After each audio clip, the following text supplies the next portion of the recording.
जय हिंद दोस्तों, स्वागत है आप सभी का आपके अपने YouTube चैनल श्याम यूपीपी में। आशा करता हूं आप सभी लोग अच्छे होंगे, स्वस्थ होंगे। घर पर रह करके आप अपनी यूपी पुलिस कांस्टेबल फिजिकल की मन लगा करके तैयारी कर रहे होंगे और सब लोगों ने लगातार कट ऑफ की वीडियो देख ली है और सबको ये पता चल चुका होगा कि आप है रेंज में हो सिलेक्शन की कि नहीं हो। ये तो आपके हो जाएगा, लेकिन आप लोग ये बात मत भूलना कि फिजिकल कट ऑफ देखने से आपका सिलेक्शन हो गया। ऐसे आपका सिलेक्शन नहीं होगा और ना ही आपने एग्जाम निकाल लिया तब भी आपका सिलेक्शन हो जाएगा। आपके लिए आपको डॉक्यूमेंट वेरिफिकेशन में आपके डॉक्यूमेंट भी सही होने चाहिए। अगर आपके डॉक्यूमेंट में छोटी बहुत भी त्रुटि है, अगर एक अक्षर की भी त्रुटि है, यानी आपके नाम में एक भी स्पेलिंग मिस्टेक है, तो फिर आपको फिजिकल से मतलब आपको डॉक्यूमेंट वेरिफिकेशन से बाहर कर दिया जाएगा और आपको फिजिकल नहीं देने को मिलेगा। ये बात भी आप लोग जान जाइएगा। अगर आपके डॉक्यूमेंट में कोई भी छोटी मोटी दिक्कत है तो आप लोग कमेंट बॉक्स में बताइएगा। उसके लिए मैं एक नेक्स्ट वीडियो में सलूशन उसका लेकर के आने वाला हूँ, क्योंकि मैंने डॉक्यूमेंट वेरिफिकेशन कराया है, 2 बार कराया है मैंने, तो मुझे इस बात की हर एक चीज़ की जानकारी है कि कब कहाँ क्या क्या होता है। ये बात आप लोग जान जाइएगा। अन्यथा अगर आप समय रहते इस चीज़ को नहीं जानोगे, डॉक्यूमेंट वेरिफिकेशन के बारे में अगर आपको जानकारी नहीं मिलेगी, तो फिर आपको सबसे ज़्यादा दिक्कत होने वाली है। आप कितना भी अच्छा स्कोर करके आए, अगर आपको डॉक्यूमेंट वेरिफिकेशन से निकाल दिया तो फिर आप पे पछताने के अलावा आपके पास कुछ नहीं रहने वाला। ये बात आप लोग जान जाइएगा। ठीक है, अब आप लोग ध्यान पूर्वक कौन कौन से डॉक्यूमेंट हैं वो आपके डॉक्यूमेंट वेरिफिकेशन के समय लगेंगे, वो मैं आपको इस वीडियो के माध्यम से समझाने वाला हूं। आप लोग सब लोग समझ लीजिएगा और वीडियो को आप लोग फुल देखते रहना, क्योंकि ये वीडियो आपके लिए सबसे ज़्यादा काम की बनाई गई है। अगर आप नहीं देखोगे तो जिस दिन आपका डॉक्यूमेंट है जिस भी ज़िले की पुलिस लाइन में होगा, वहाँ पर आपको 100% इस बात की दिक्कत का सामना करना पड़ने वाला। ये मैं आपको लगातार समझा रहा हूँ, तो समझना आपके लिए सबसे ज़्यादा ज़रूरी है। तो अब आप लोग समझ लीजिएगा। तो सबसे पहले आपको पता है कि ये वैकेंसी आपकी पता है कि 12th पास से निकली थी, तो सबसे पहले आपके पास क्या होना चाहिए, तो आप सबसे पहले आपके पास है 10th की मार्कशीट। क्या 10th की मार्कशीट होना चाहिए। 10th की मार्कशीट आपके पास होनी चाहिए। वहीं पर 12th की मार्कशीट भी आपके पास होने चाहिए। आपके पास होना चाहिए आधार कार्ड।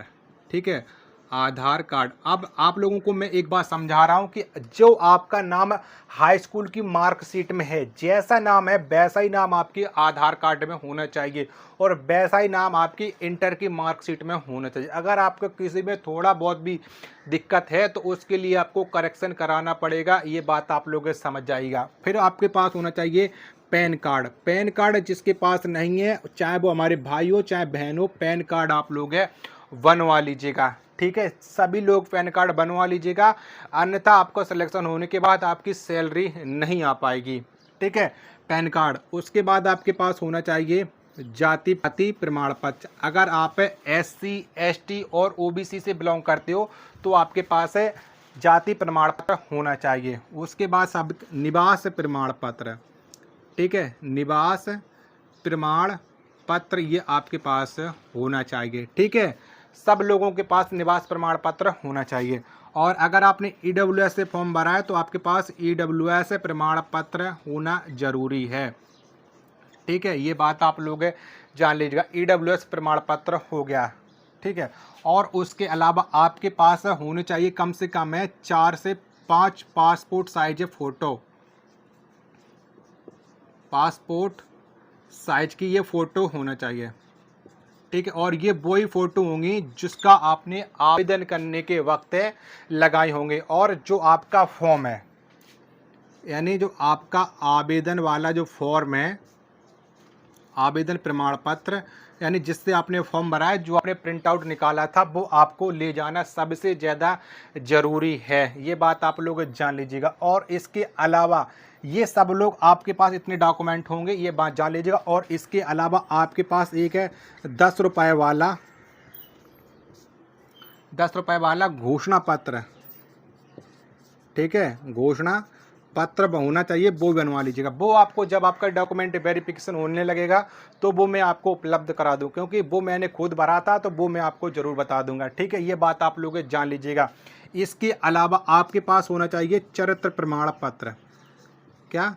चरित्र प्रमाण पत्र, यानी जिस स्कूल से आपने लास्ट टाइम में पढ़ाई की है वो आपका चरित्र प्रमाण पत्र होना चाहिएगा। ठीक है, इसके अलावा बहुत सारे स्टूडेंट के पास एनसीसी का सर्टिफिकेट होगा। किसका? एनसीसी प्रमाण पत्र होगा, तो एनसीसी का प्रमाण पत्र भी आपको ले जाना पड़ेगा। ठीक है, अगर आपने बीए बीएससी की होगी, ठीक है, बहुत सारे लोगों ने बीए बीएससी कर रखी होगी, ठीक है, तो इसकी भी आपको मार्कशीट लेकर के जानी है, यानी जो आपकी अंक सूची है वो आपको लेकर के जानी है। ठीक है, ये बात आप लोग जान लीजिए, क्योंकि आप पहले सोचो कि हमने नहीं किया होगा, लेकिन ये आपको ले जाना पड़ेगा और इसकी सबको आपको ओरिजिनल कॉपी लेकर के जाना है और इसकी कम से कम आप लोग 3-3 प्रतियां बनवा करके रख लीजिएगा इन सब फोटो कॉपी की।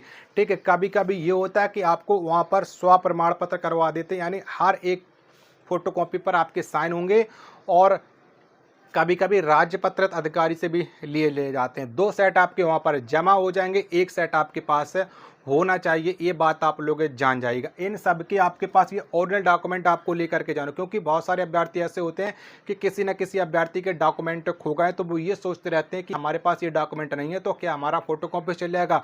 तो बिल्कुल भी नहीं चलेगा। इन्हीं से तो आपके सारे ओरिजिनल डॉक्यूमेंट से आपकी फोटोकॉपी मिलाई जाएंगी। ठीक है, अगर किसी पर संदेह होता है वहाँ पर चेक करने वाले को, तो फिर आपकी ऑनलाइन भी वहाँ पर चेक कर लिया जाता है। अगर थोड़ी बहुत भी अगर आपके पास मिस्टेक होती है तो फिर आपको वहाँ से बाहर का रास्ता दिखा दिया जाता है। ये आप लोग जान जाइएगा। ठीक है, आशा और उम्मीद है कि आपको ये जानकारी पसंद आई होगी, तो आप इस वीडियो को दूसरों के पास शेयर जरूर कर दीजिएगा। और अगर आपको कोई भी जानकारी समझ में नहीं आई होगी तो आप लोग कमेंट बॉक्स में कमेंट कीजिएगा, मैं आपके कमेंट का रिप्लाई जरूर करूँगा। तो मिलते फिर एक और नेक्स्ट वीडियो के साथ, तब तक के लिए धन्यवाद। जय हिंद, वंदे मातरम।